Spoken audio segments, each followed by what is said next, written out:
अऊज़ु बिल्लाहि मिनश शैतानिर रजीम बिस्मिल्लाहिर्रहमानिर्रहीम। अल्लाह के नाम से शुरू जो बड़ा मेहरबान निहायत रहम करने वाला है। तो प्यारे दोस्तों, आपने यजीद का नाम तो सुना होगा, लेकिन ये कौन था, इसके क्या करतूत थे और इसका क्या अंजाम हुआ, ये सब जानेंगे आज की इस वीडियो के अंदर। तो लिहाजा आप सब इस वीडियो को आखिर तक जरूर देखें। यजीद बिन मुआविया खिलाफत उमैया का दूसरा खलीफा था।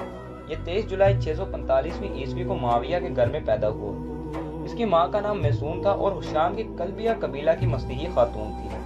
प्यारे दोस्तों, यजीद के खानदान का किरदार तो इतना अच्छा न था जैसे कि मुआविया की वालदा हिंदा ने नबी करीम सल्लल्लाहु अलैहि वसल्लम के चचा हजरत हमजा को कत्ल करवाया। इनके नाक और कान काट लिए, पेट चाक करके जिगर और कलेजा निकाल लिया। जिगर के टुकड़े चबाना चाहे लेकिन निकल न सकी। नाक और कान और दिगर असाए जिस्म हाथ पर रोक कर गले में डाल लिया और वो खुशी से झूम उठी। अस्तगफिरुल्लाह। इसके अलावा यजीद के खानदान के और भी बहुत से वाक़ियात हैं। आइए दुश्मनाने हुसैन, दुश्मने अहले बैत यानी यजीद बदबख्त के करतूतों को जाने। मैं बहस में ना उलझने के बजाय दोस्तों को तस्वीर का दूसरा रुख दिखाना चाहता हूँ।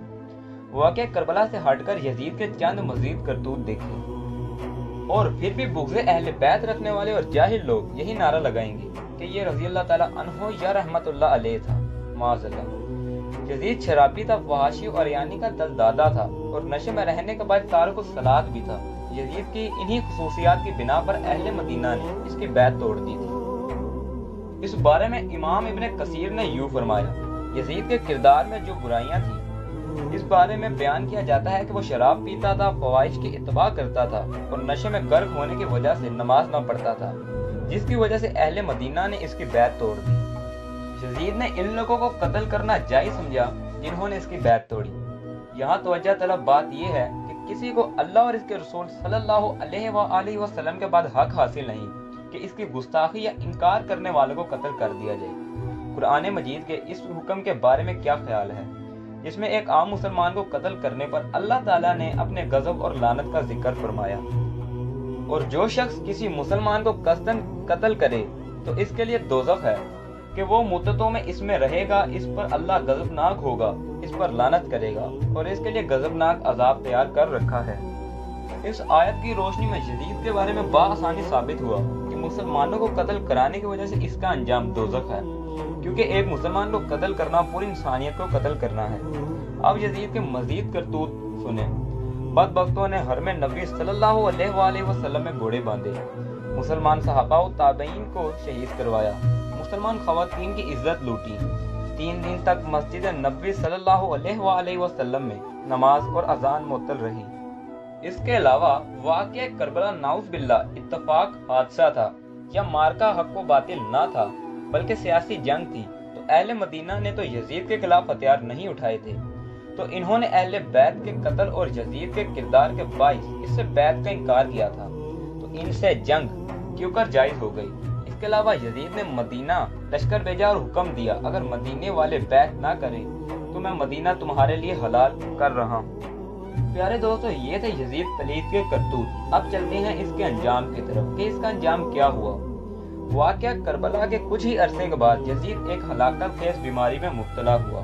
पेट के दर्द और आंतों के जख्मों की ठेस यानी तकलीफ से माही है। आप यानी जिस तरह मछली पानी के बगैर तड़पती है, इस तरह तड़पता रहा। जब इसे अपनी मौत का यकीन हो गया तो अपने बड़े लड़के मुआविया बिन यजीद को बिस्तर मर्ग पर बुलाया और अमूर सल्तनत के बारे में कुछ कहना ही चाहता था कि बेटे के मुंह से चीख निकली और नहायत जिल्लत और हकारत के साथ बेटे ने बाप से ये कहा और उसकी पेशकश को ठुकरा दिया कि जिस ताज तख्त पर आले रसूल के खून के धब्बे हों, मैं इसे हरगिज कबूल नहीं कर सकता। खुदा ऐसी मनहूस सल्तनत की विरासत से मुझे दूर रखे। यजीद अपने बेटे के मुंह से ये अल्फाज सुनकर तड़प गया। मौत से कुछ दिन पहले यजीद की आंतें सुकड़ गईं और इसमें कीड़े पड़ गए। तकलीफ की शिद्दत से खंजीर की तरह चीखता रहा। अजब कहरे इलाही था, यजीद पानी के बगैर भी तड़पता और पानी पीकर भी दर्द की शिद्दत से तड़पता रहता। दोस्तों, जब इसकी मौत हुई तो इसकी लाश से बहुत हवलनाक बू आ रही थी कि करीब जाना मुश्किल था। तो मेरे दोस्तों, ये था इसका दुनिया के अंदर अंजाम। क़यामत में अल्लाह ताला इसको किस हद तक खतरनाक सजा देंगे, ये तो खुदा ताला की ज़ात ही बेहतर जानती है। तो प्यारे दोस्तों, ये थी हमारी आज की वीडियो। इसके बारे में आपका क्या कहना है कमेंट बॉक्स में हमें बताएं। اور اہل بیت سے محبت کرنے والے ہمارے چینل کو سبسکرائب کر لیں تاکہ اس طرح کی آنے والی مزید ویڈیو آپ تک سب سے پہلے پہنچ سکیں۔